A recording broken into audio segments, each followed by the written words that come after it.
Welcome back to Nearly Enlightened, a podcast for people diving into relationship with body, mind, and spirit. I am joined today by a soul friend. I am so happy to have you, Sam. I'm so glad you decided to come on and that we connected. Sam is a 31-year-old full-time undergraduate student with a varied background and experience from sustainable building to teaching yoga, landscaping, being an artist, an entrepreneur in the spiritual and health world. He grew up in New Hampshire. He's English and French bilingual, which is super cool.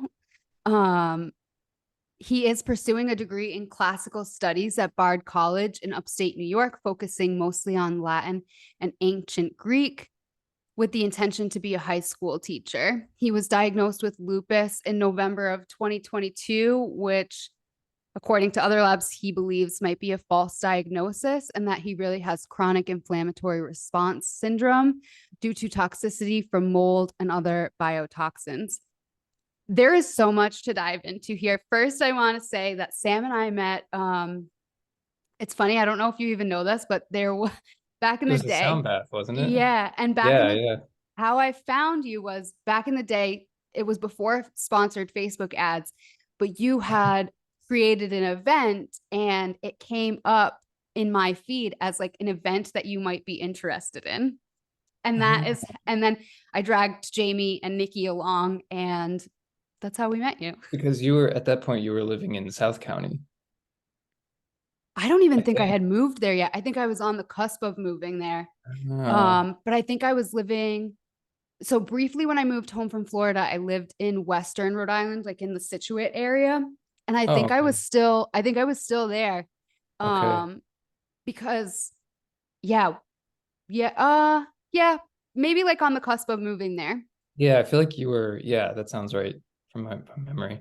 Yeah, and I remember I remember seeing your face and and I remember Jamie, of course, like the first time seeing her and just getting a sense, a feeling, like this is not just a passing person. Yeah, like I Yeah. know you. Yeah, right. Yeah, it was really, really nice. So, And then the yeah, sound thanks. baths, yeah. Yeah, I was just gonna say thanks so much for having me on. Oh my gosh, Yeah. I am honored to have you on. I know you listened to one of the episodes, but I think I've mentioned you in like a couple of the past episodes just because those I think you were doing them bi-monthly at one point. Mhm. But that was like a huge part of my healing. When I moved home from Florida, I was like a broken shell of myself. Mm. And the person that I created through that brokenness was who I am today. Mhm. But the sound baths and the cacao ceremonies, it was a huge part of like putting myself back together. Yeah, no, that's huge. And there's like the sound healing is so powerful. Like the thing that I think I hear the most from people is like pain reduction, actually. So people who are dealing with physical pain, yeah, come up to me a lot after sound baths and say how they were able to just like relax and let go and that pain that they usually have that sometimes is chronic is was just like not present. So um like I don't even really know how it works, Yeah. but it does work. And so yeah, and I'm so happy to have been able to like touch so many lives, especially yours. And um, it's been healing for me too on my healing path. And So you're yeah. going through a new layer of that healing path. And what does that look like Yeah. right now? Very slow. Um, it's one thing. So I'm kind of a person that likes to, I think I would describe myself as having kind of an intense mind and an intense heart, and I'm very passionate. It's like Cancer And energy. yeah, for sure. Yeah. Yeah, I'm a Cancer, through and through. And I'm also an introvert. I'm like textbook kind of hardcore introvert. So even being an introvert, it's hard to have to like kind of reschedule my daily life in a way. Like I have to refigure out how to do that because things take me longer. and I get tired very easily. And so they're just a new way of kind of, you know, paying attention to my body and listening to what's going on, like really at a deeper level, and being more honest and in what I'm feeling and recognizing that, and then respecting that like through the day and through my social relationships. So it's been tough because there's just less, less of doing, and I like to do things. I like to get things done, and I like to read, but reading is really hard. Like that's one thing that's really tough is reading. And yeah, we can probably talk about like symptoms and stuff, but yeah, right now it's just slow and it's winter, so it's kind of a good time to for that. Yeah. Oh my God. I'm feeling that hibernation energy so Yes, hard. even in Arizona. You know what's crazy? This winter here has like truly supported that. It's been, I think, since the 3 years that I've been here, this is probably the coldest winter we've had. Like nights down to 37 and Wow. days reaching just like, the high 50s, Mm. which is like super unusual for here. And we've Really? actually What's it had a lot usually of like? rain. In the past, it's been pretty mild in the winter. I mean, we've even had days like in the 70s where like my New England self was like out by the pool sitting in the sun. Mm. Um, but that has not been the experience this year. And I mean, it's like not really a second monsoon season, but kind of that happens in like the late winter, early spring. But we've just had, I mean, a lot of it, we can put a pin in this or we could talk about it, but a lot of it is due to there's a lot of geoengineering going on out here, a lot of Oh, cloud seeding. wow. Like I think we've kind of gotten the effects of California doing that as well. Um, so yeah, layered and interesting, but we went from having clear, sunny desert skies all the time to constantly being in a blanket over the sun. Lots Wow. of clouds that don't look like real clouds. Like Mm. even now I'm looking like yesterday they were out. You can see I posted some pictures on my Instagram, but they're in stories, so they might be disappearing soon, but I can repost them. But today's sky is like these dark gray clouds, even though it's like wants to be sunny out. It's really weird. Very It's bizarre. really weird. I haven't experienced anything like it. Like I even talk about it with my mom all the time because when I first moved here, she would ask me what the weather was like every day. And every day I would be like, it's sunny, warm, and beautiful. And like literally every day. And now it's like, oh, it's overcast. It's like kind of like New England spring days, which is so weird Oh, here. that's really weird. And it's been this winter here has been hardly a winter. So, I mean, it's snowing outside right now. It is like a total snow globe outside right now. But the snow isn't really sticking. It's been so mild and so warm. Even like sometimes 40, 50 degrees at night. Which is Whoa. That's yeah, like literally very warmer than it is here. it's really weird. It doesn't, it hasn't really gone down below freezing. Whoa, that's so Um, crazy. yeah, so it's like on one hand, it's kind of nice because it's like, oh, I can walk outside with a sweater and I don't need a coat. But on the other hand, I'm like, where's the snow? Like, I love the snow. And also like this isn't natural. No, Like this isn't exactly. natural. Yeah. But yeah, we can put a pin in that. That's we'll file that under hot takes and unpopular opinions. Oh yeah, and then just to mention, like I'm in New York, so kind of upstate New York, 2 hours north of or New York City. Oh wow. Yeah. Oh, So it beautiful. should be colder here. Yeah, Should be, but yeah. should be. Well, we apparently have that cold weather. Mm. Um, so something that you're dealing with right now is chronic inflammatory response syndrome. Mhm. Do you want to talk a little bit about that? Because I think it's something that plagues a lot of people, even if it's like unbeknownst to them. I know I mentioned to you before that I follow Dr. Jess Petros, and she is I'm obsessed with her. She's a doctor. I don't know her just through social media, but um, she is a doctor who left the Western medicine world. She actually handed in her license because of Wow. her unorthodox but kind of spot on opinions about how health works. And she was an internist that worked at a hospital in California. She was tired of giving out prescriptions that were masking symptoms, but really not getting to the root cause of things.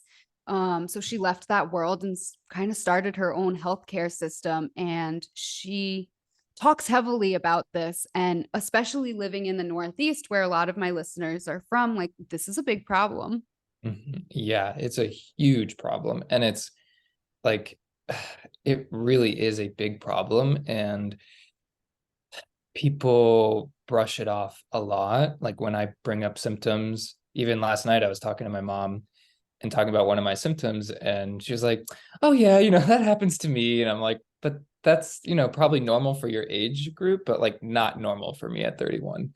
Um, and so yeah, it really is a huge problem, and it's super common. And I think just to like start to make a distinction around SIRS, and which is, I guess, how you say it, SIRS, chronic inflammatory response syndrome. Um, so so certain people are genetically susceptible to getting SIRS. So you may be genetically susceptible but not have SIRS for a certain period of time. And there's sort of like a toxic stew that over time increases in your body, and then it overflows, and then that's when you have SIRS.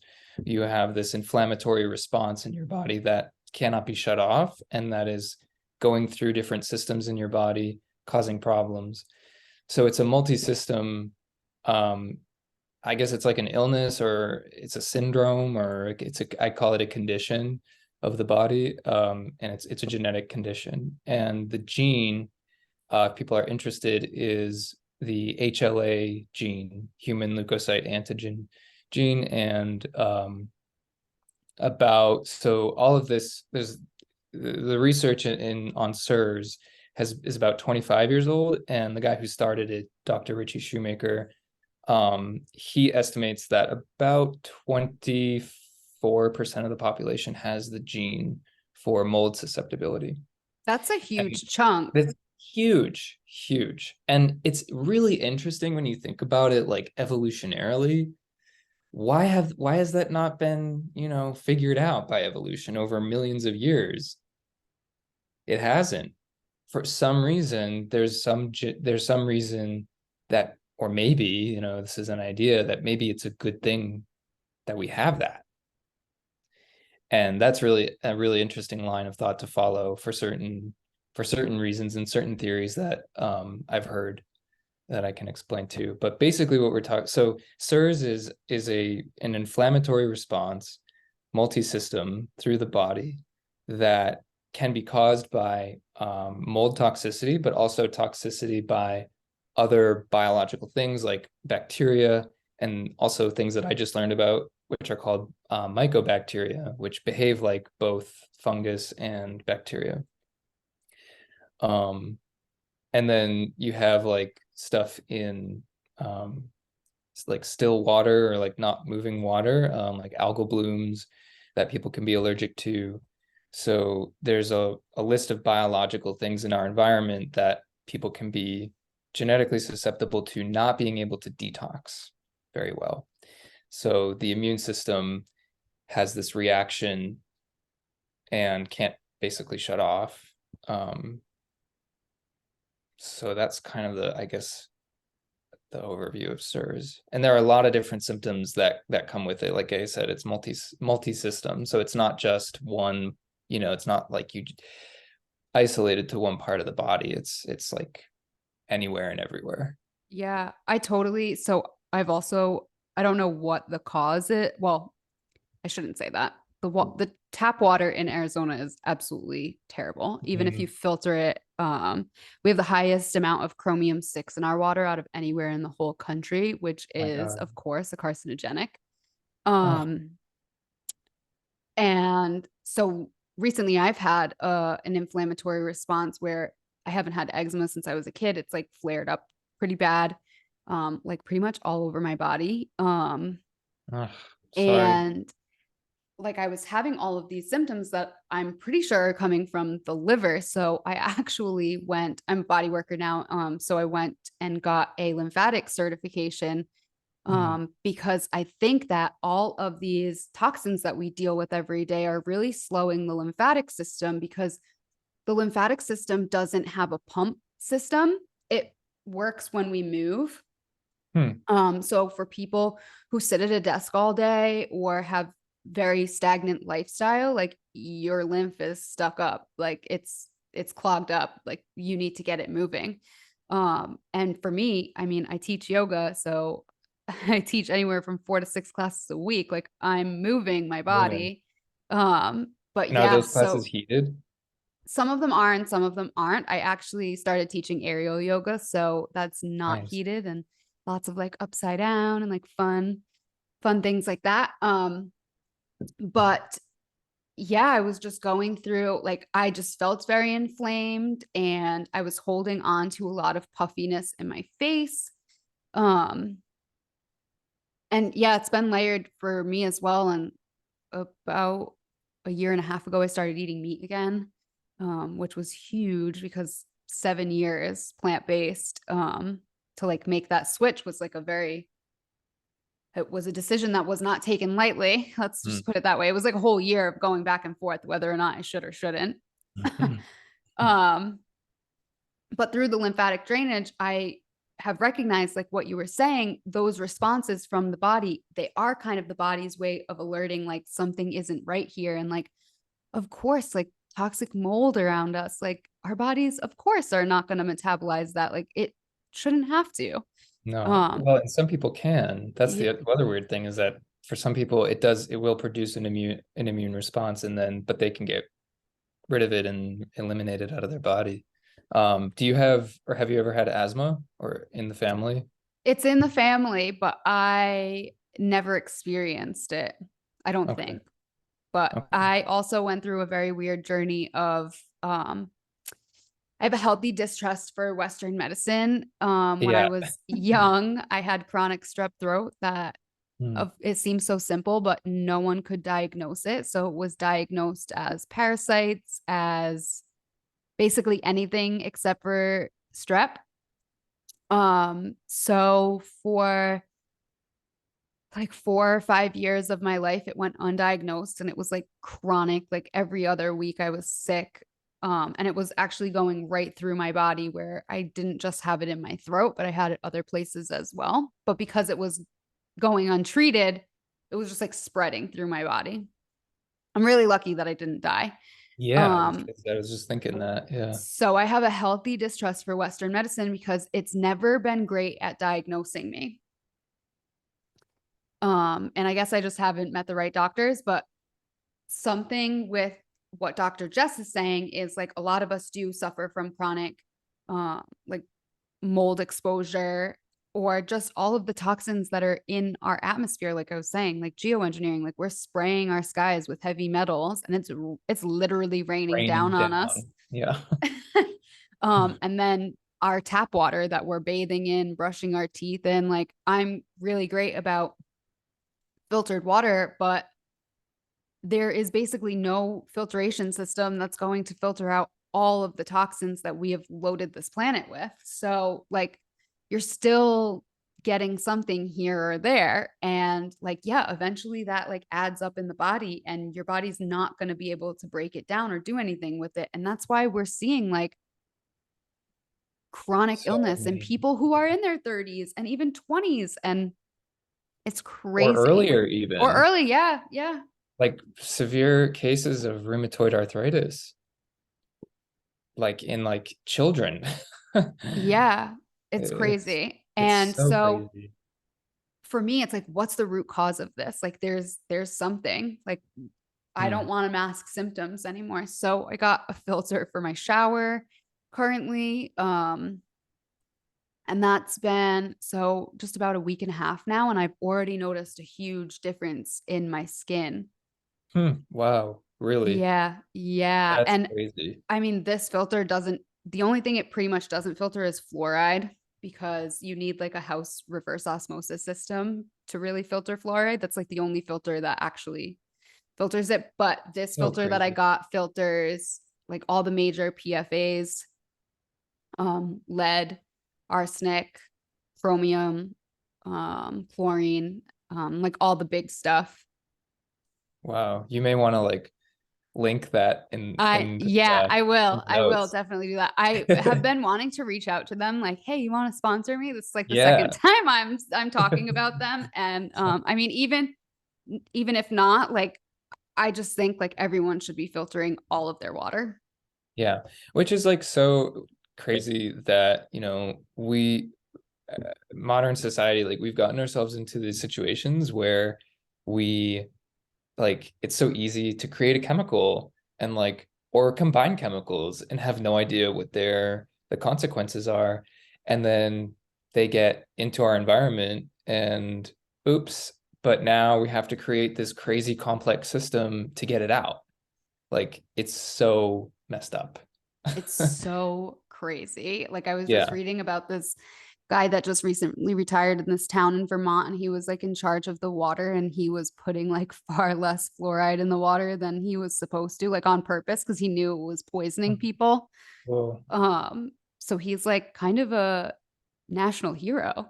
yeah, that's so. What did he get in trouble for that or? I think it like came out after he retired and like he may have gotten like kind of in trouble for it, but he was already out. So there was like nothing that they could really do at that point because So what he so did wasn't illegal. right, but it's like so wrong that you could get slapped on the wrist for it or something. Yeah, I know. And it's so crazy to think about because so I recently like I've never since coming into my healing journey, I stopped using fluorinated toothpaste. But there was something that like wasn't quite right and now I found an alternative and I don't know how to pronounce it. It's like hydrox something. But it is a compound that our teeth are naturally comprised of and it's been the dentistry standard in Japan for over 40 years.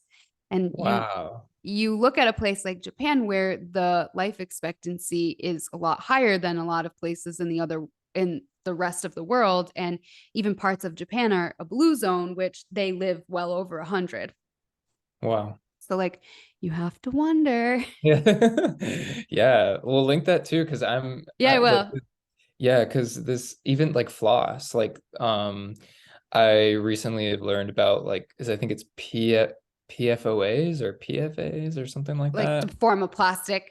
Yeah, Yeah. exactly. Mm-hmm. So I've been looking into seeing if I can find like a silk, you know, a silkworm type floss to use instead. Because yeah, you just want to avoid plastic at all costs. Yeah, and it's in everything.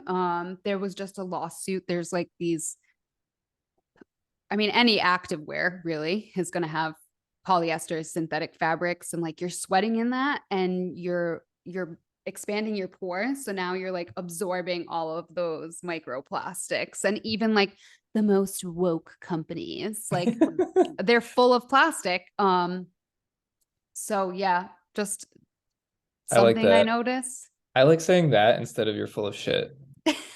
That sounds great. You're full of plastic. Yeah, most of Yeah. us are. Yeah. I read somewhere that like the average American has about a credit card worth of plastic like floating in their body, which is like pretty horrifying. I'm sure, and probably more if you're eating fish. Yep. I don't eat fish. I don't eat chicken. Um, yeah. So Pasture raised beef is the safest thing to eat. pasture-raised beef, like it's protected from the elements, it processes stuff really well. It's a multi, has many stomachs, so yeah, that's the way to go, in my opinion. Yeah, But that's same. super controversial, Yep. like it's one of the things that's been helping my helping with this. So like I don't know if I have SIRS, and I have there's a process to sort of get there and determine yes or no.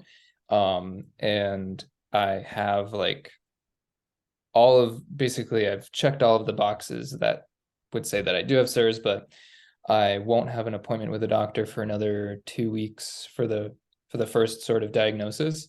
Um, but one of the things that's been helping with my symptoms is really basically eating only meat. I occasionally have eggs. I'll sometimes have yogurt, but I'm really just eating beef, grass-fed beef, ground beef, ribeye steaks. I throw some butter and garlic in there because I love garlic so much. Uh, And it is amazing. Like it's amazing. I mean, I haven't, uh, Food is either healing or not helping. oh my God. Yeah. And like as soon as, I'm realizing learning now that I shouldn't talk about this with just anybody. I really shouldn't We're gonna reveal put it that. out there for the world. Yeah, right, right. Here I think that people, hopefully, I hope people will be open. And there's like so many resources, and there are doctors who support this, and multi-board certified doctors who research and support this. So it's not just, some Joe Schmo's idea, but it makes a lot of sense. And but people get very uncomfortable with that. It's all about vegetables. It's not really about the meat so much as it's about people's discomfort around not eating vegetables. Um, but it Yeah. anyway, yeah, it's really helped I my symptoms. And I can relate to that. Like I went completely the opposite way of eating like all vegetables and then eating meat. So I got a lot of hate from the plant-based community, but it's like our diets are first of all like so bio individual, and like I feel like people should be empowered to do what's best for them. If plant-based diet is better for you, then go for it. yeah, yeah, like if you're thriving, go for it. Yeah, but if you're not, and I wasn't, like my hair was falling out, I wasn't sleeping right, like I was not thriving. I was no longer thriving on a plant-based diet. And I was having intense beef cravings, like so intense. And even before I went plant-based, I never really ate red meat. And even when I was little, if it was like steak night or some sort of red meat night, I was pissed. Like Mm. I hated it. I would like move everything around on my plate, like maybe take a couple bites, and like that was it. Like I was not a red meat person. So to like go from 7 years of plant-based to all of a sudden having these like intense cravings for a burger, it was scary. But like my message to people is do what's best for your body and like find what's best for your body, because there's no cookie cutter answer. Mm-mm. Nope. No, you have to figure out what works for you. And food really is like going to make it's a huge contributor to our health. And we can't not think that way. Like we have to really think that way. Um, and yeah, there's no cookie cutter way to do it. And if you don't want to go the route of pharmaceuticals and stuff like that, then and you're in pain or you're not doing well, you will do like whatever you can find that will work. And you don't, you give up the ideology and you give up the narratives, and you're like, I just have to find what feels good and makes my body feel better. Um, you know, yeah. And that's kind of where I am. Like, I really don't give a crap like what people think. I just can't. Like Yeah. I'm tired. I don't have the energy to like go have a debate with somebody about it. You know what I mean? Yeah. I feel you. And I think that we just need to honor, like, if you are connected to your body and you have a strong connection to your intuition, like, we need to just honor these people when they do, like, I'm one of those people that it's always like, oh, Giana's up to something crazy or like outlandish or something like far off in the distance. But it's like, I'm following those intuitive hits. And like, very rarely do they lead me down a path that's like, oh, well, I should have went right instead of left. Hmm. Yeah, right. Yes, and that's like innate in the body too. those communications, those messages. And yeah, um, I think yoga is a great way into like starting that relationship with your body of like listening and like Yep. kind of, yeah, calming and like paying close attention. I've talked about it before, and I really believe that for most people, that's the gateway. It's like, it's the door that opens, and then you find this whole other world. And I think that's why people are scared of it. Like, if you're like, oh, you should try yoga, people are like, no, yoga's not for me. Nope. That's like the first response. It's like, oh, well, yoga's for everyone. And actually, if you think about it, even though we don't label it as yoga, like you're probably already doing some of the things now. Mm, yeah, totally. I think people are also like afraid of the unknown and Yeah. of giving certain things up or what it might mean or just changes, and yeah, it's funny. So when you're saying, people think that it's not for them, I was one of those people actually, like, and I didn't really realize it until I was sitting down with a psychic when I was like in, I don't know, I think I was in like high school. I think I was like a freshman or something in high school. And this psychic was like, "You're going to become a yoga teacher." And I was like, that's stupid. Like, I am not that person. Like, that's not going to be me. And here I am, like 11 or 12 years later, I got my certification like 10 years ago, or 12 years ago. And yeah, it's like crazy. It's totally changed my life. And I know it's changed your life too. Yeah, absolutely. And it's funny if you go back and listen to any of these episodes, like I would say probably like more than half of the guests, they started in yoga and they are some form of a yoga teacher. Yeah, it's amazing. I'm so grateful for it. Think of like because I study the ancient world and we know so little about the ancient world. We know so little. And there's a lot of stuff out there on the ancient world, but that's just such a small sliver of what we really know. Um, a good example of sort of breaking up our assumptions about the ancient world is the discovery of the Antikythera mechanism. Have you heard of that? No, Really cool. enlighten Amazing. me. I'm Incredible. excited. Yeah, so the Antikythera machine, they call it a machine. Okay. This is like a mechanism, a machine with gears that's at least 2,000 years old. That was found in the Mediterranean in the ocean, probably from like a sea wreck or something like that. Um, but it was preserved over time, just sitting in the ocean. But it's a series of layered gears that all are interconnected and basically form a working astronomical calendar.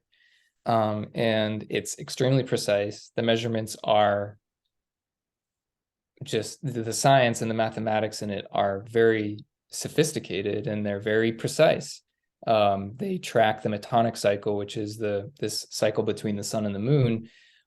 That's really hard to put into a machine, like would be really hard to put into a machine like that. So we don't have really, I don't think there's any other kind of evidence that exists like that from the ancient world that shows mechanical engineering like that. Like, and that's like really cool, but also frustrating. But yeah, so there's a lot that we don't know about it. And I have no idea why I just started talking about that, but we were talking about something. Yeah. And Sometimes spirit just guides these conversations. So whatever people are ready to learn about, that's what comes up. yeah. But Well, I think getting in, I mean, honoring the past is like how we create an innovative future. And I think that we've gotten stuck. Like my boyfriend and I were talking about this the other day. We've kind of reached that place where there's been no more progress. mm, Like you said, we're just creating chemicals. We're like mixing chemicals up and like we're calling that a fix. And like that's not a fix. But there really hasn't been any inventions that really like shake things up since probably the smartphone. And mm, I would argue to say that that is actually devolving society instead of pushing society forward.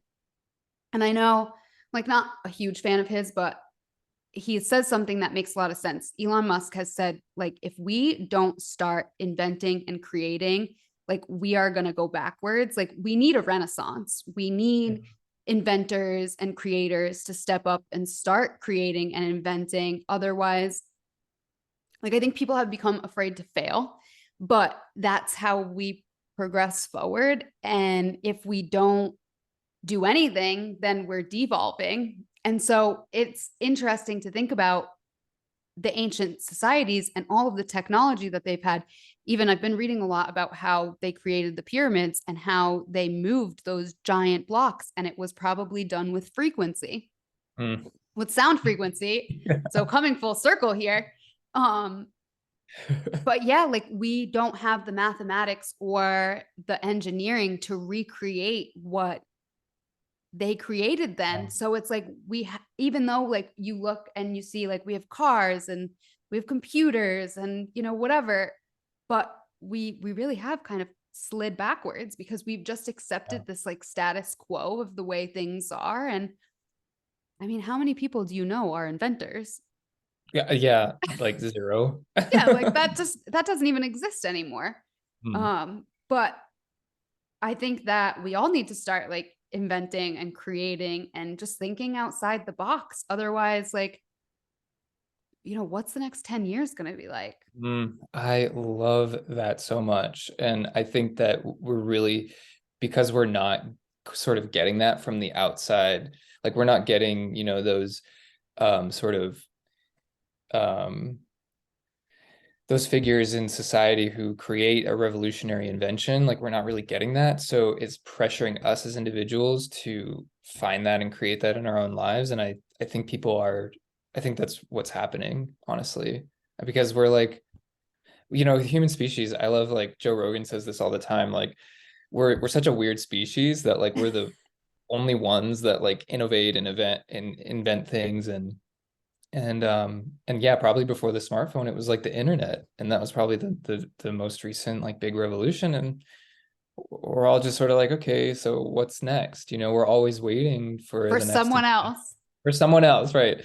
Right, exactly. And I think my sense, my hunch of it is that we are heading towards like a big paradigm shift.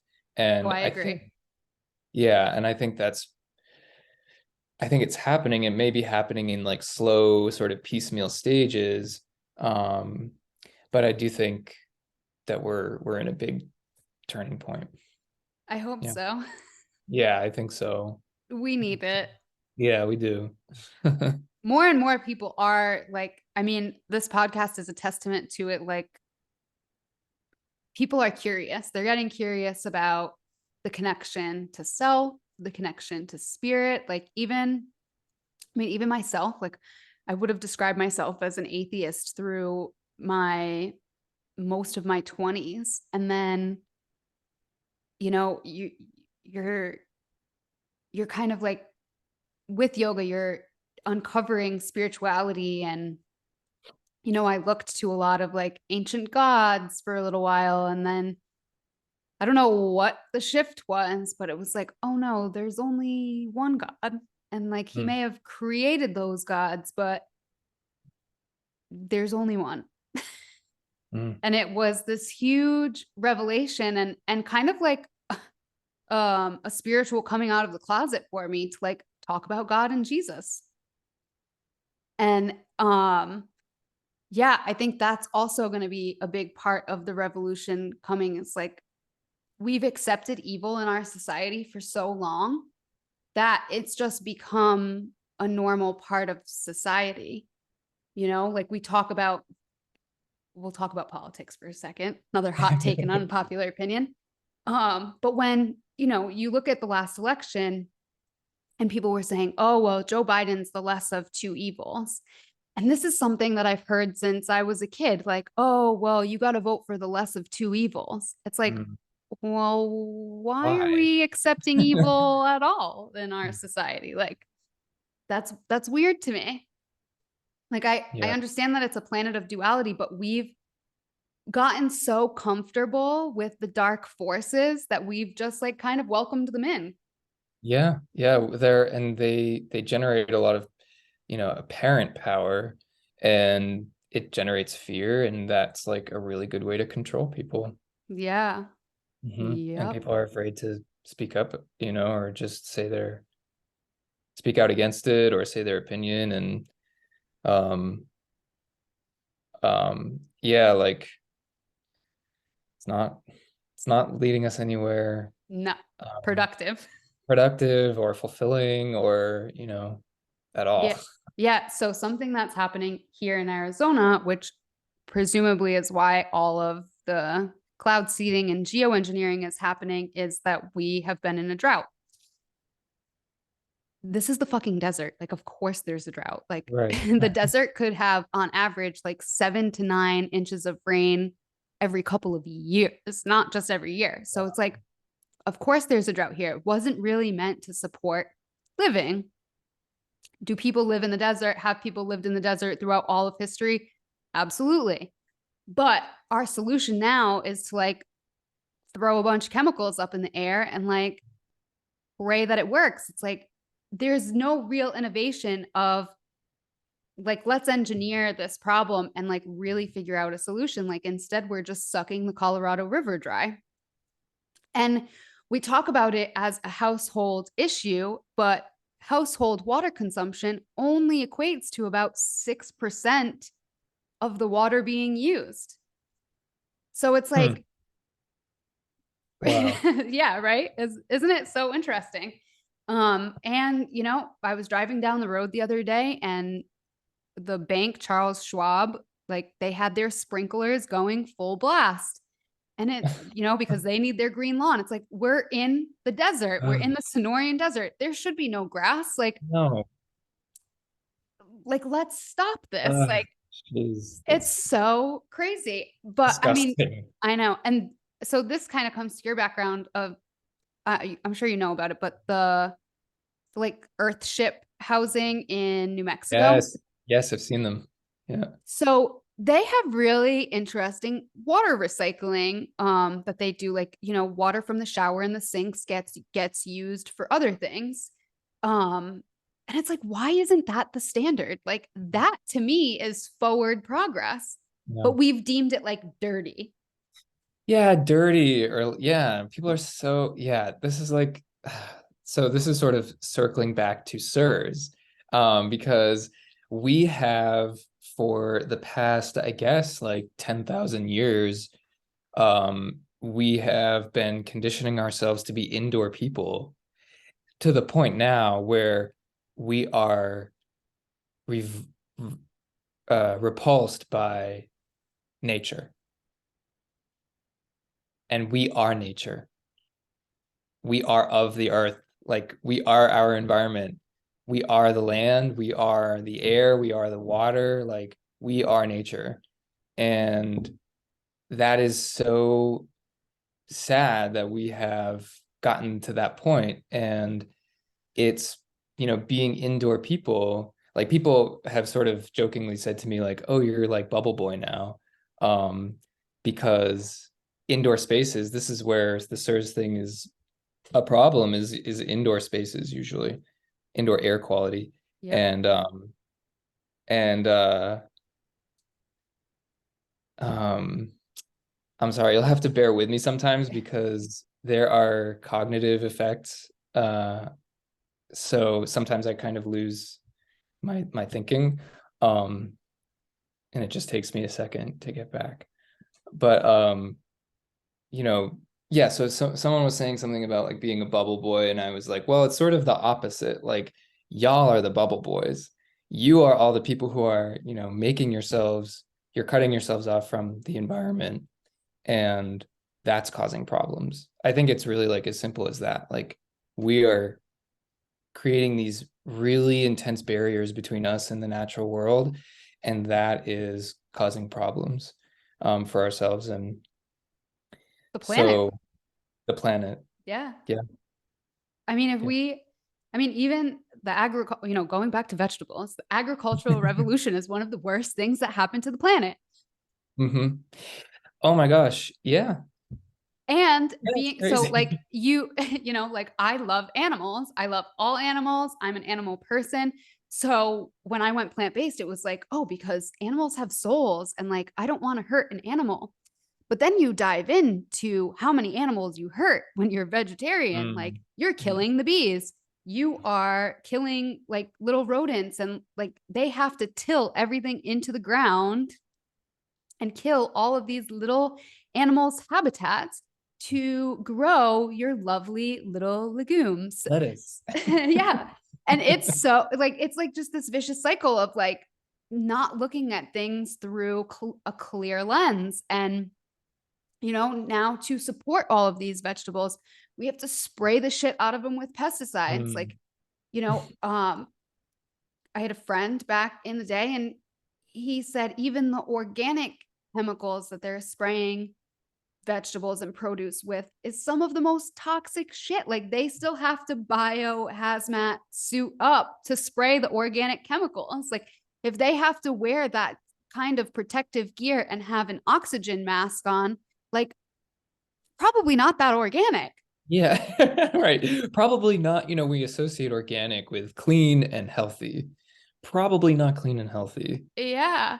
Yeah, And like, yeah.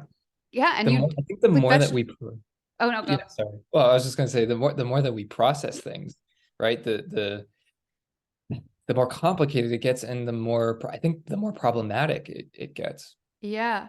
My boyfriend recently started hunting and it was kind of like, ew, that's gross. And I was like, how is that gross? Like we've Yeah, become right. so far removed of where our food actually comes from. Like we're okay buying the slop in the grocery store that is meat that's been dead for 2+ years, that has been frozen, has been treated with chemicals, has been treated with dye to make it look fresh. And we've accepted that as normal, but something as natural as hunting is weird. Right. Yeah. Yeah. Like, what planet have I landed on? Oh my God. Oh, it makes me think of Schitt's Creek when they go turkey hunting, if you've seen that. Yeah. Oh That's well. one of my favorite shows. Yeah, I love that. I love it. Yeah. Yeah, so lots of problems in the modern world. But I think like people like us, like looking at those problems and then we're starting to innovate how to get out of those problems. Like, Yeah. and I think that's where the paradigm shift is coming, is like some of us have been preparing for this for a really long time. Like I even remember, back in 2015 when I started going to sound baths and like when you, Jamie, and Nola and I would hang out and like talking about all this stuff, like we have been preparing for this, like you said, Yeah. for like 10 years, 10, 12 years at this point. And like we knew it was coming, but I think we thought it was going to be further. Like I think we thought that we were going to be like the elders by then. Like when things started to, I don't know. I Yeah. that's what I No, thought. yeah, I did. Like I thought Yeah. I was going to be an old wise grandma and starting to watch the paradigm shift. And it's like, oh no, actually, just kidding. It's going to happen on the precipice of your third decade. Yeah, right. BTW. Yeah.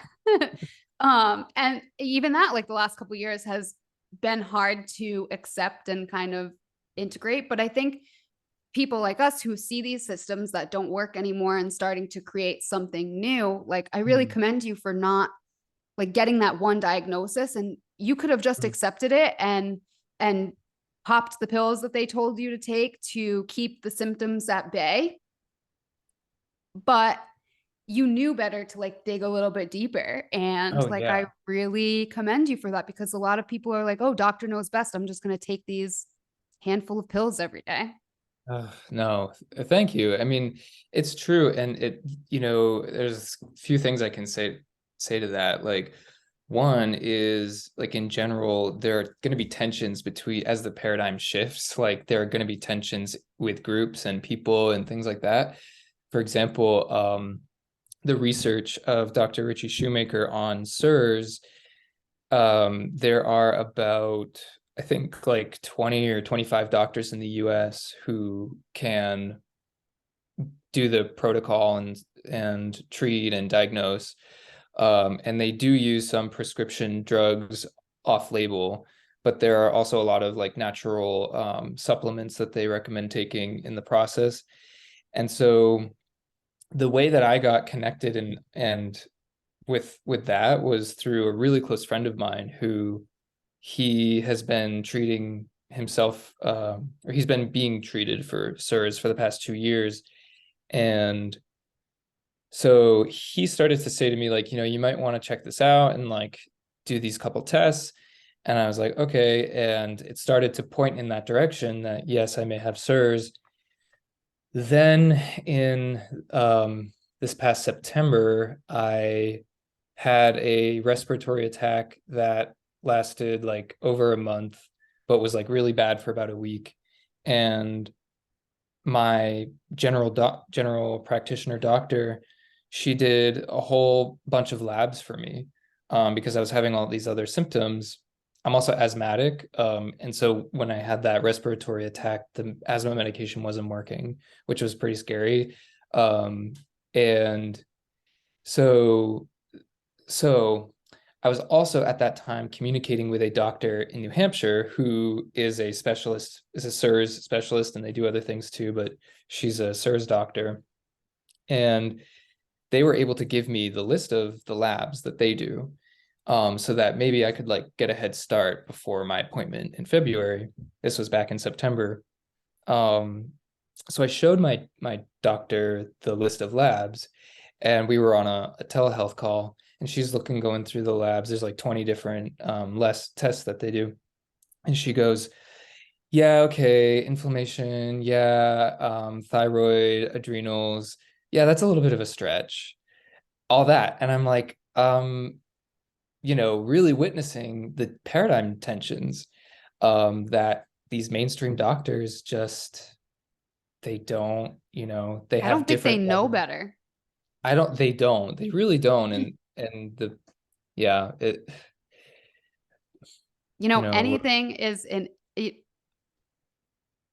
the Western medicine schooling is just an indoctrination. And yes. unless, like looking at these doctors who kind of like shifted their way of thinking, like they too had a huge, like, come to Jesus moment, if you will. Yeah. Like it Yeah. wasn't like a lot of times they were regular Western medicine practicing doctors who were just handing out prescriptions and whatever until something happened where they were like, oh, wait, there's a better way. And I Hmm. think that speaks to what we were saying about innovation is like, if we just accept Western medicine as it is, as like the status quo, like it's really sick care. It's not really health care at this point. Yes. It's so true. In different countries, their healthcare models are based on being well. Ours is based on being sick. Like we literally formulate all of our prescriptions and insurance structures around you're sick. And we're gonna like keep it that way. Yeah. As And like I'm cynical as that sounds, but No, yeah. it's true. I mean, there's a time and a place for Western medicine, and Yes. that's okay. Yes. But for a majority of the issues that we face, like Western medicine is kind of not the way. Like we need to create something that's a little bit more balanced. And Mhm. like we don't talk about nutrition or preventative care at all. Nope. And like, why is that? Why? Why don't doctors learn about food? Why don't they study like the science of food? Like that should be like a Number huge one. part of your education. Yeah. Like, Um, hello. so one of the reasons why I started eating meat, or it was a resource when I did start eating meat, was I don't know if you're familiar with his work, but Paul Saladino. Okay, he was the first one that I found for the carnivore diet. Love him. Yeah, Love him. yeah. And his is a little bit extreme, and I've kind of modified it. Like I do allow for simple carbs just because I think it's for women especially, carbs are very important part of our diet. But yeah, so just the resources that he was putting out there, I was like, oh, okay, this makes like a lot of sense. And Yeah. um, that is kind of both my boyfriend and I both, and he's a chef. So this was really Oh, hell hard yeah. for him to come to terms with. Like, he was using canola oil because in the restaurant chef world, that is a tasteless oil. It's cheap and it's easy to use. And then when he watched some of Paul's videos and him talking about how it was created as like a car engine oil, he was like, everything I know is a lie. Yeah. And now basically all we use is hollow and butter, and like every once in a while we'll use coconut oil or like a good olive oil. But yeah, it's shifted our entire diet. And for him, he is one of those people that it's very hard for him to keep weight on. Like, he's one of those people, he could eat fast food every single day and never gain a pound. um but he, since doing or eating predominantly carnivore or animal based, like, he's been able to keep muscle mass on, and like, he looks like a completely different human being. And this Wow. is like 1 year of cutting out seed and vegetable oils. I mean, we go out to dinner every once in a while, so we know we're being like microdosed with it here and there. Right. Right. um but it's been transformative, and to see it be transformative for not just one person but two people, it's like, okay, there's something here that the doctors aren't talking about. And I mean, Paul was I believe he was a psychologist, and he cured a lot of mental illness with diet. And that makes so much sense to me, because we do eat Yeah. so much processed food, and we do eat a lot of food that's laced with chemicals. And what does that do to the brain? Oh yeah, like sugar, the things that turn into sugar. Like, have you guys cut out grains? For the most part, yeah, we still do sourdough. Um, Okay. but that's pretty much it. Yeah. Yeah, man, I mean, I was listening to a talk last night by a Dr. Kiltz. I just found him, and it, like, yeah, he describes like the stomach as, or this, our torso area, as being this like beer making facility. And like yeah, it makes so much sense. Like, fermenting stuff in your body. And um anyway, yeah, just cut it. Like, I've cut out grains, and occasionally I have like berries and honey and maple syrup. Um, but it's just made such a big, like, it's given me a little bit more energy, which is a huge improvement. My thinking is a little bit clearer, which is a huge improvement. And yeah, diet, you cannot deny the physical effects when you feel, different in your diet, uh, in your shift. Yeah, And and our very recent ancestors were not eating like we are eating. no, they I mean, weren't eating even green powders and, kale. oh, No. kale. Oh, kale. Like, I think it's so funny that like, the big before the superfood kind of craze of kale, like the biggest purchaser of kale was Pizza Hut, and it was because they used it as a garnish, like decoration on their salad bar. Like, it wasn't even meant for consumption, Oh my God. which is kind of wild to think about. That's crazy. I And when didn't I know was vegetarian, I was eating a lot of kale. that. It's funny, like, I would like try to, but every time I tried it, I'd just be like, it was like obligatory bites, like, Yeah. I'm being told this is good, so I'll eat it, whatever. Tastes like hell, It but not tastes really. like, yeah. So what is this is something that I ask pretty much all of my guests, but what is the through your healing journey or journeys, what is the best piece of advice that you've received? Hmm. Um, Let me think about that. I think so. I think I had said to you, I had said two quotes to you. Yeah, and one of them was from my mom, which she says sort of regularly, which is, have hope. You will heal from this. That was when I read that, I actually got the goosebumps, and like I felt like my mom was talking to me. All right. I love that. Yeah. You know. I feel like our moms probably raised us similarly. Um, What's your mom's sign? she's Pisces.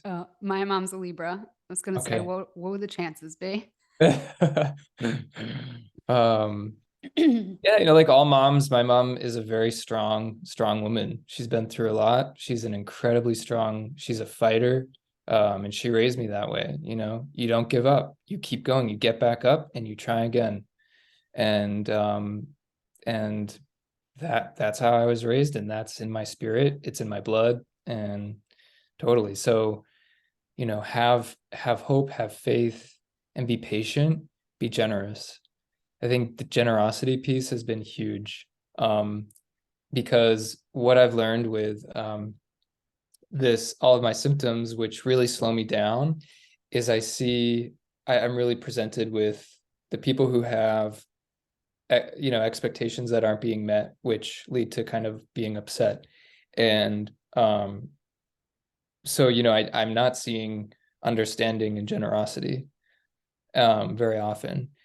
And I get that. Like, I can totally see how if you've never been through a chronic illness and you've never had that personal experience, you may not get it. That's totally okay. But like, yeah, if I can sort of express or share anything that to help people is like, be generous. Everyone, no matter what it is, everybody's going through something, and be kind, be generous, and give people that space to, you know, find themselves where they are and go from there. Yeah. That's super powerful. Hmm. I think it's something that we do forget because Yeah, it's easy to not see beyond what I'm going through, right? absolutely. Yeah, we are so self-concerned. We really are. Like, That's a very eloquent way of putting it. I like we that. are in especially like in the US. Like, I mean, I think it's probably bleeding into other countries too, but like, yeah, it's sometimes sickening. And so that kind of leads me to the other piece of advice, which is from my uh, astrology mentor, Demetra George, whom I love and is a massive inspiration in my life.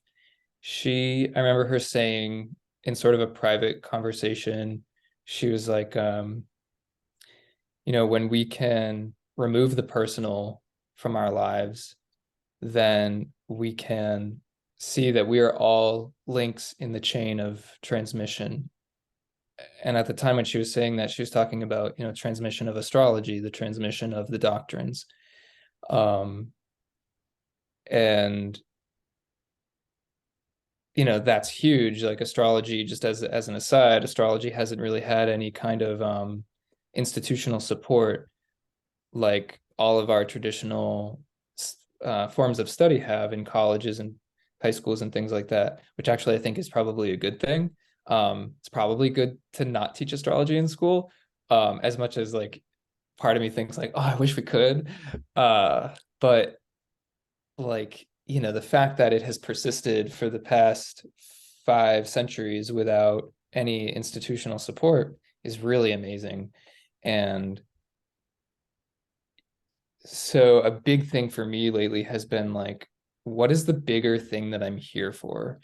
And what about me personally is very, very insignificant and like unimportant in that perspective.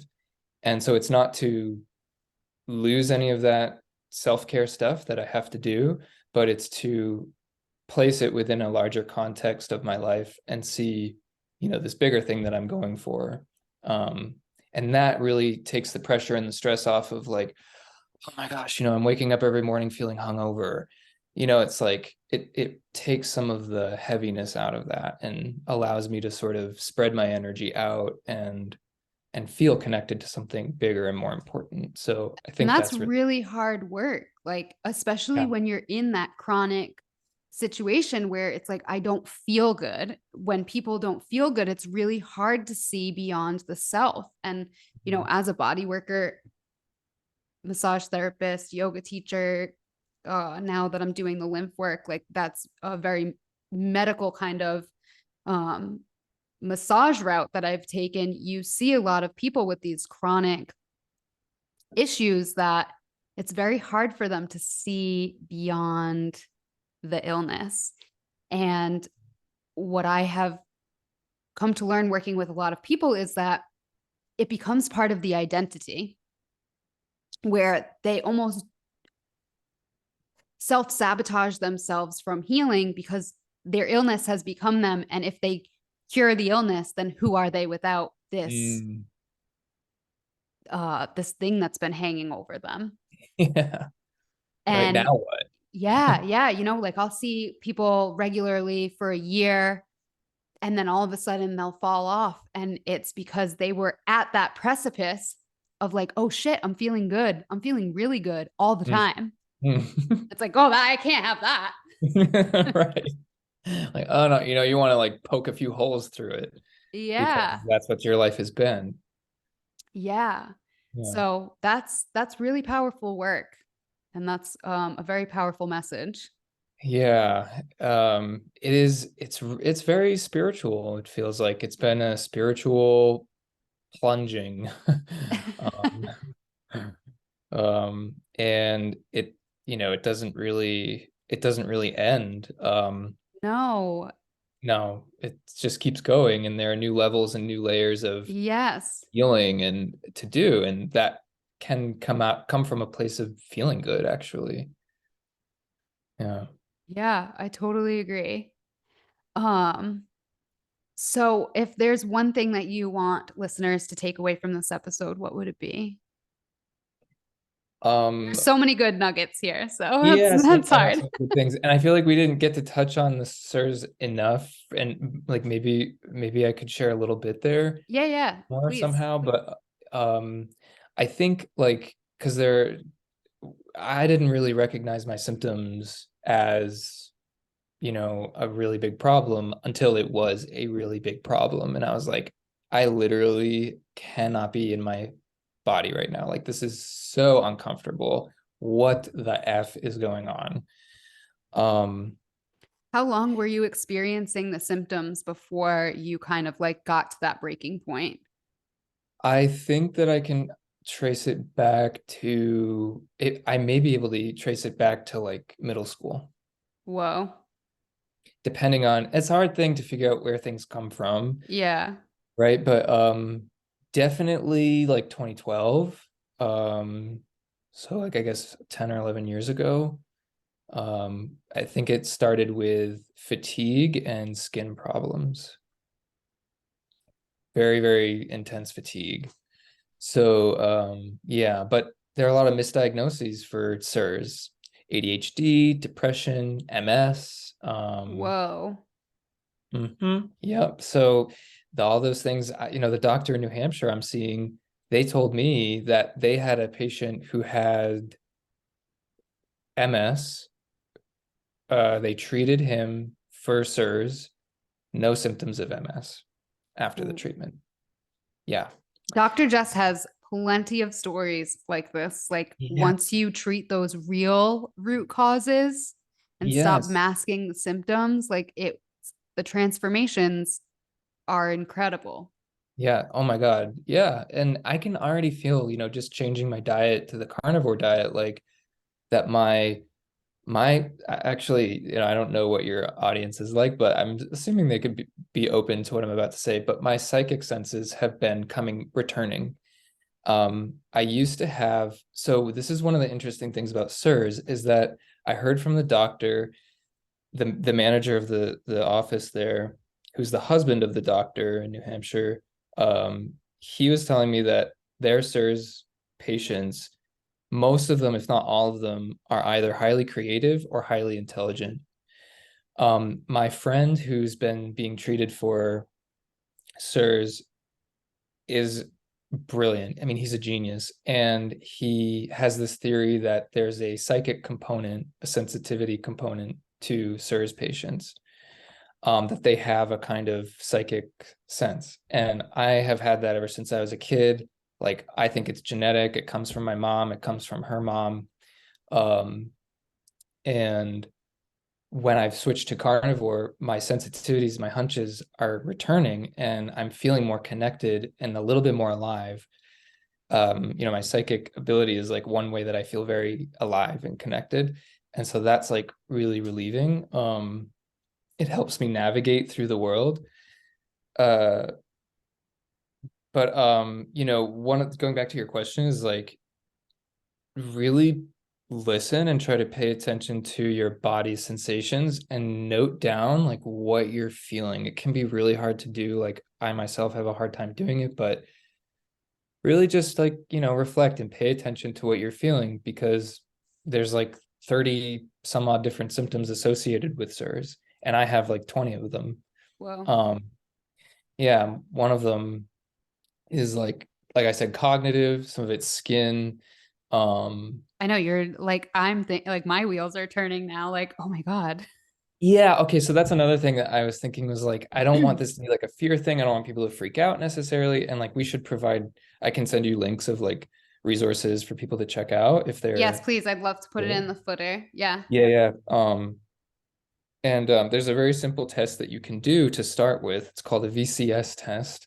It's a visual contrast sensitivity test. They use it for people when they're diagnosing MS. SIRS doctors use it as the first sort of thing that you do, and it tests your ability to recognize patterns visually. And so if you fail that test, then the next thing is like the suggestion is like, okay, you probably have SIRS like from that test. Now let's do a gene test. So then they do the HLA test that I was mentioning before. And if you have a haplotype come up, if you have the gene, for mold susceptibility or multi-susceptibility, and I happen to have both multi and mold susceptibility. So there could be other things in the environment, not just mold. But like that, I don't know, I like totally lost where I was That's going, okay. but It'll come back. uh, um, so that's basically the step, the VCS test, the HLA test, and the VCS test is cheap. It's $15, takes like 10 or 20 minutes, and it gives you a good indicator of like, should I do the HLA test? And like, I can send you a link to do that too. I worked with a lab. They were super amazing, professional. So there are resources out there, and some of the things that you might want to be looking out for if you're wondering if you may be susceptible to mold toxicity, asthma, skin rashes, things that show up looking like eczema. For me, it was on my eyelids, which was super hot. I hated it. It was awful. Um, yeah, so it was all over my eyelids. They were incredibly red, itchy. Actually, I was itchy from my head to my toes, everywhere. My anus, everything was So super is itchy. that like a histamine reaction? I think that's, yeah, I think so. So I had the story with that is that sort of, I mean, I know are we over? I don't want to, No, don't worry about it. okay. Well, so you can have different exposures over time.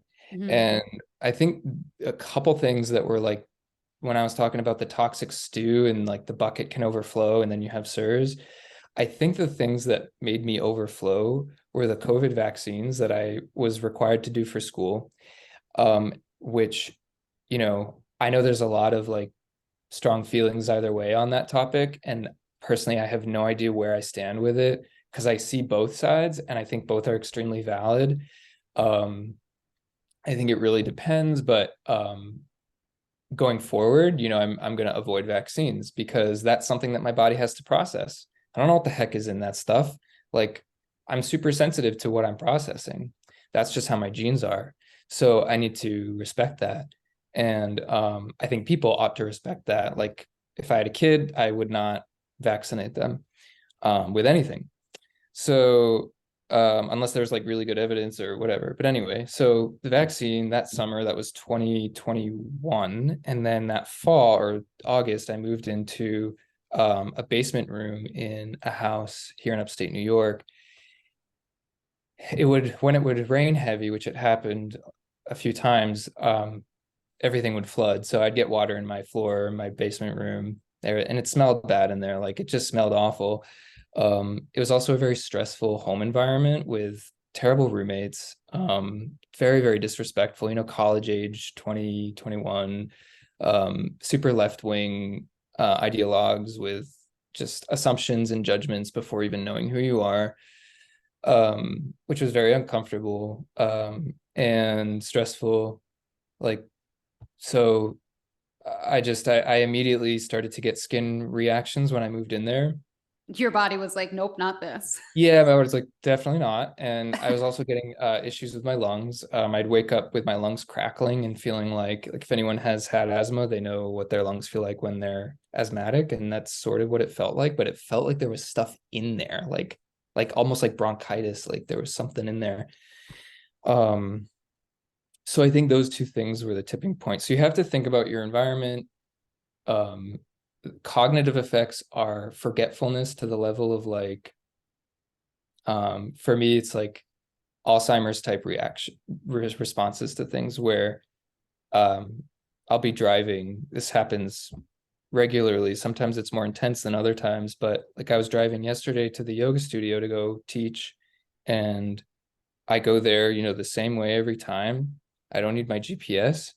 I'm driving there. I take the exit off the highway to get there. I instantly have no idea where I am, and I don't recognize anything. I thought that I took the wrong exit. I took the wrong turn. For like 10 seconds, I had, no, maybe 10 or 20 seconds, I didn't know what was going on. And I finally figured out, oh, wait, I'm going the right way. This is right. That happens, in class, at school, when professors talking, like, so yeah, there are cognitive effects. There are frequent urination actually is another one, bizarrely, because you can't hold water. There's a problem with holding water, so you're pee, like I sometimes have to pee every 20 minutes. Carnivore diet has really helped with that. Fatigue. Sometimes you get like skin sensations, like there's something crawling on you or under your skin. I get that. Joint pain sometimes. Yeah, there's like a whole list of if you do the VCS test, you'll go through all of those symptoms and check off which ones you have. So yeah, I'd be very happy to provide some links for reading or testing. And Yeah. I mean, I think a lot of people deal with this because like, I think I mentioned to you this before, but in the Northeast, the mold in the home is it's a very common thing. And it's not something that we talk about really. Dr. Jess is big on it. She, like, if people are having chronic issues, like one of the big things that she has them do is do a home mold test to like see if there's spores in the home. And if you can't like get out of that living situation, she has remedies to help alleviate that. But what she deems as like the big root causes of things is mold toxicity and parasites, and both of which cause stagnant lymph. Our lymphatic system is really like the lifeblood, and it's something that we don't talk about a lot in the Western world. And it's like fascia, where we haven't really done a lot of research on it. It was like a throwaway thing for so long when we were doing cadaver labs and really discovering. And I think it's important to remember that these doctors don't know everything about the body, because we don't, as a We society, don't know as a any, culture, yeah, we we don't know don't know everything. everything about the way Right. the body works. Right. Um, That's great. That's a great thing to take away, just to pause to take that away from this, is that, to be open, to like another route, because we may not know what's going on. So yeah. Yeah. And one of the reasons why I've started studying it is because a root cause of I guess a side effect more of this is stagnant lymph. And if the lymph is stagnant, then the body's natural filtration system isn't functioning properly. So if the body's natural filtration system isn't functioning properly, then we are more prone to get that bucket overload of toxins. Mhm. So that has been super like mind-blowing and like eye-opening for me, is to start by moving the lymph, like getting the Mm. lymph moving. um Yeah. I think, and already with like probably 2 months of working on my own lymph system, I'm starting to see things slowly change. I mean, when I just did the training last week, and getting lymphatic drain 2 days in a row, because we're practicing on each other when we're learning the techniques, like, so we're getting the treatment ourselves. It's amazing the puffiness that your body holds on to. really, When I woke up day 3 of the training, I looked like a different human. My face was like, there was no puffiness. I just sat there getting ready for the day 3, like staring at myself in the mirror with no shirt on, like my belly, like just the amount of fluid that wasn't there. I was like, this is crazy. This is crazy. So there's definitely something there. And the Western medicine world is starting to like get the hint with the lymph stuff. And the biggest proponents for lymph are actually plastic surgeons, which is so interesting, huh. because if you do lymphatic work before and after surgery, then healing time is like cut in half. Wow. Okay, So that's like a big deal. there's something there. There's something with Yeah. the lymph. Like we've stagnated our lymphatic system by being a sedentary culture. All the toxins in our water, mold in home, and like all of the other things. Mm. So if you haven't tried lymphatic work, I would. This might be something to look into. Yeah, God, I would love to try that. That sounds amazing. And that makes perfect sense. And um, I think one of the ways that I have managed the toxin buildup in my body over the past decade or however long um, has been through yoga. And the yoga that I do is hot yoga. It's heated, which I think, well, I don't know, but I'm assuming helps, Yeah, you know. well, that's part of the lymphatic movement, is like, and Dr. Jess talks about this too, is like sweating it out. Like that's one of the ways that we can remove that from our body, is to physically sweat it out. It's our body's natural process. And a lot of people think it's gross and like, I don't want to sweat. And but it's like really good for you. It's really good for you. I love it. Or like even just an infrared sauna. Yeah. Um, I like, love an infrared sauna. oh my God, I want to buy one so bad. Yeah. So yeah. What are some other ways that you manage the symptoms for anyone listening who might be Okay. experiencing similar? Yeah, that's good. So one of the other things too that I experience a lot is like headaches and like mental kind of like kind of like dizziness. Like I wake up feeling hungover and feeling really out of it in my I feel it in my head. And SIRS, it affects your brain too. So the only thing that I've been able to find that really helps with that is THC, which I used to smoke a lot. But I don't do it, recreationally anymore. It's therapeutic and it's been therapeutic. Um, so I use it to help me sleep better because your sleep can be off from SIRS too. Yep. Yeah. That's Dr. Jess talks about this too. It's Oh, with the mold toxicity, that's a huge thing, as it interrupts the circadian rhythm, which yeah. kind of further puts you down Right. into That's this another, hole of like not feeling good. It's like yeah. your circadian rhythm is like or a healthy circadian rhythm is a huge part of like feeling good.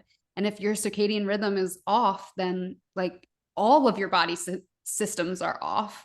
Yeah, Like it's our so liver detox time is like in the middle of the night from 10 p.m. to I think it's like 2 a.m., something around there. And that's why like a Really? lot of like in Ayurveda and like a lot of these ancient medicine practices, like you should not eat after 10 p.m. Like your body is not in digest mode.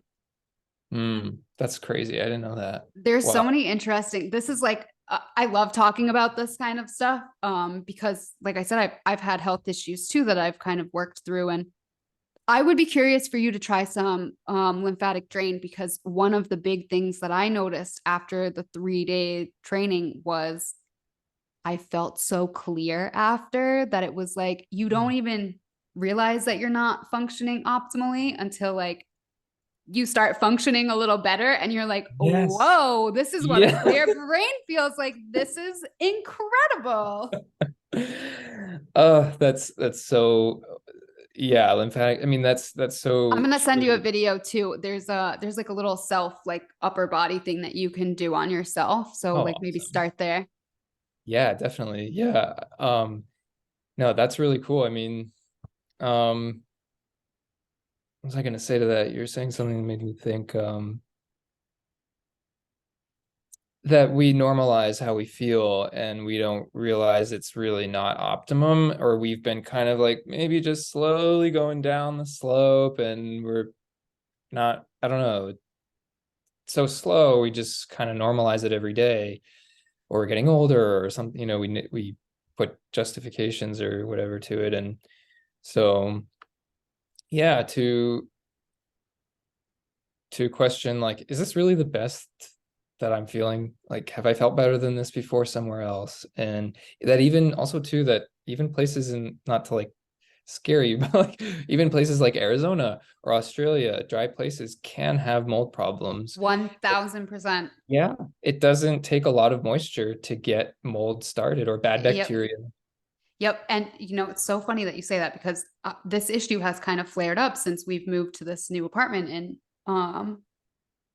August. And we have in our hallway, we have a air duct that has been leaking since we moved in here. And I went down to the office and I was like, this is a mold issue and it still hasn't been rectified, but it's like there's water there. So we live in a warm climate. Like there's mold. Like Mhm. you can see it in the rug where there's like a stain. Like, so kind of interesting to think about for me. Yeah, and building methods are not talked about in the SIRS conversation actually very much. There's a little bit of it. And in fact, the doctors recommend earthen buildings for, there's like at least one doctor, probably multiple, that recommend earthen buildings for people who have SIRS, because there's such a decreased possibility of inflammagens in them. And That's so interesting. yeah, and like that's what I was doing 10 years I ago, know. which it was like my body, and that was the best that I have ever felt in my life, was when I was learning how to build naturally with clay and straw, sand, wood, stone. I was in a tent for 6 weeks, so I wasn't indoors and outside the whole time, and had my bare feet on clay, and all just like, Oh, 1 second. I think you just cut out for 1 second. Just sorry. say that Um, again.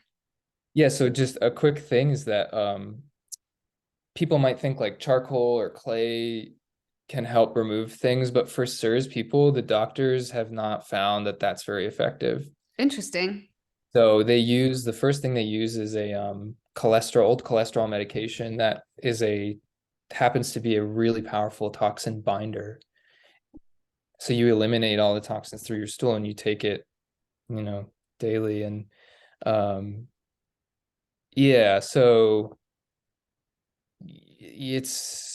yeah. So there's still a lot to learn about SIRS, and the research is young, but there's a really great track and path for getting yourself like just that one step or two steps of removing yourself from the environment and seeing a doctor and maybe getting on the cholestyramine, the cholesterol medication, can get you like 70 to 80% better. So that's a huge improvement. Yeah. But it's, yeah, again, patience and generosity, and Yeah. Being patient is the hardest part, I think, especially when you're in the spiritual community, because it's like, oh well, I prayed on it and I manifested and I just want it to happen right Right. now. Yeah. But like, it doesn't work that way. It doesn't work that way. Not always. No. No. It can help, but there's also something beyond us that's beyond our personal control. And yeah. Oh, this has been an amazing chat. I have loved connecting with you again. It's been Yes, so good to likewise. like sit in your presence, even if it's virtual. Yeah. Likewise. It is so mutual, and yeah, it feels so good to connect with you and your radiant spirit. And you know, glad that we could talk about this, and maybe we can talk again and I would some. love to have you on, open invitation anytime you want to Yeah. come chat. If people want to work with you or want to reach out, chat with you, where can they find you? Yeah, they can. I have a website. It's brothermoonhealing.com. I was so excited to see that that is still, Still I was, up? yep. Yeah. When I talked to Nikki, I was like, you'll never guess who I talked to. And she was like trying to guess. And then finally I was like, brother. Yeah. Oh man, I miss her too. I miss Rhode Island. But anyway, I'm a Cancer and I'm just a sucker for nostalgia. So I'll stop it right um, there. if you want to go up for a sound bath, I know plenty of places who would love to have you. Oh, thank you. All right. Well, we'll keep that in mind. I'll ask you about that. Yeah, for sure. So what was I gonna say? To connect with you What were we or talking about? Oh work with yeah. you. So right. I also have an email that my email's on the website. I'm not on social media. I don't do Instagram or Facebook or Twitter or anything. So people can connect to me through my website. I do offer one-on-one astrology readings for people.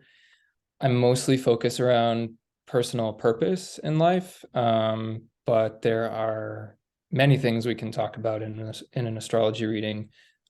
So yeah, I offer that if people are interested, and I do sort of like a sliding scale thing. And yeah, they should check out. I got reading material on my website and pictures and stuff, so people can check out what I've been up to.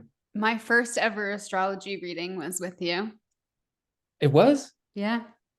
Oh, really? That's I huge. still, yep. It's, I still have you like handmade the chart. Yes. Um, and Yes. I don't have it here with me, but it's, on my altar back at my parents' house. Oh, I love that. Yeah. Oh man, the first astrology reading is a big deal. I remember my first one, and yeah, it was like it's huge. It was at the house in Smithfield too. It was like, I Oh don't know if my you remember God. that. No, I don't remember that. I mean, I do now, but I didn't. I was like trying to figure out where did we do that, and yeah, Yeah. Yeah. wow, wow, in that little room on my Yep. table. I think we were out, we might have been outside, Oh, okay, like sitting out on the porch or something. okay, Um, because I think it was like springtime. yeah, It's like I starting remember to be we, nice out. So yeah, yeah, yeah. We after were a outside. long Rhode Island winter.